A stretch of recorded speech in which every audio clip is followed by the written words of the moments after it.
राधा कृष्ण कुंज विहारी लाल की जय बोलो वृंदावन धाम की समस्त भक्त मंडल की पंढरीनाथ महाराज की आंजनेय मूर्ति की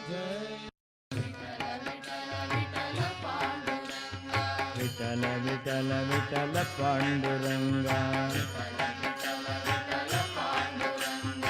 विठल विठल विठल पांडुरंगा